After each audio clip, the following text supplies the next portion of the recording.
1400 کے قریب صحابہ کرام عمرے کی نیت سے مکے پہنچے ہیں، مگر کفار مکہ نے انہیں آگے بڑھنے سے روک دیا۔ اس موقع پر کسی نے آپ علیہ الصلوۃ والسلام کو مشورہ دیا، آپ کسی سے کچھ بھی نہ فرمائیں اور اپنا احرام کھول دیں۔ وہ کون تھا جس کے مشورے کو آپ علیہ الصلوۃ والسلام نے اتنی اہمیت دی؟ ایک انسان کی اصل پہچان اس کا بے نقاب چہرہ اس وقت سامنے آتا ہے جب وہ اپنے گھر کی چار دیواری میں داخل ہوتا ہے۔ نبی کریم علیہ الصلوۃ والسلام جب اپنے گھر تشریف لاتے تو ان کا انداز زندگی کیسا ہوتا تھا؟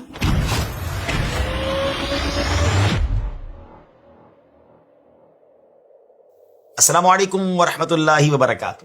ناظرین، ذرا اس منظر کا تصور کیجئے۔ 6 ہجری کا سال ہے، حدیبیہ کا مقام، 1400 کے قریب صحابہ کرام رضی اللہ تعالیٰ عنہم عمرے کی نیت سے مکے پہنچے ہیں، مگر کفار مکہ نے انہیں آگے بڑھنے سے روک دیا۔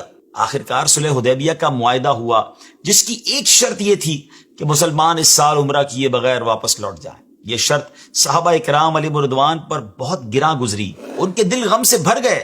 اب ایسی صورتحال میں عمرہ کرنے کا کوئی امکان نہیں تھا، مگر صحابہ کرام عمرے کے احرام میں موجود تھے۔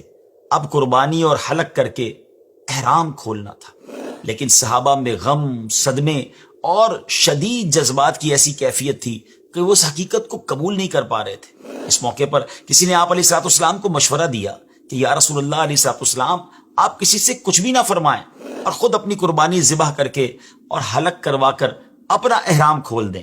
پیارے آقا علیہ الصلوۃ والسلام نے مشورہ قبول فرمایا اور ایسا ہی کیا، جسے دیکھ کر تمام صحابہ کرام نے بھی اپنی اپنی قربانیاں کر کے اور ایک دوسرے کا حلق کر کے احرام کھول دیا۔ سوال یہ ہے کہ وہ کون تھا کہ جس کے مشورے کو آپ علیہ الصلوۃ والسلام نے اتنی اہمیت دی؟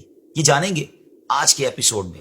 ناظرین، دنیا جب کسی عظیم انسان کا تذکرہ کرتی ہے تو عموماً اس کی فتوحات، اس کی قیادت اور اس کی کامیابیاں اور دنیا کے سامنے نظر آنے والی شخصیت کو بیان کرتی ہے، لیکن ایک انسان کی اصل پہچان اس کا سب سے سچا اور بے نقاب چہرہ اس وقت سامنے آتا ہے جب وہ اپنے گھر کی چار دیواری میں داخل ہوتا ہے۔ نبی کریم علیہ الصلوۃ والسلام کو ہم کامیاب ترین انسان، بے مثال سپہ سالار، عادل و رحم دل حکمران اور پوری انسانیت کے بہترین معلم کی حیثیت سے تو خوب جانتے ہیں، لیکن کیا ہم نے کبھی سیرت طیبہ کے اس حسین پہلو پر بھی غور کیا ہے کہ وہی ہستی جس کے سامنے عرب و عجم کے بڑے بڑے سردار سر تسلیم خم کر دیتے تھے، جب اپنے گھر تشریف لاتے تو ان کا انداز زندگی کیسا ہوتا تھا؟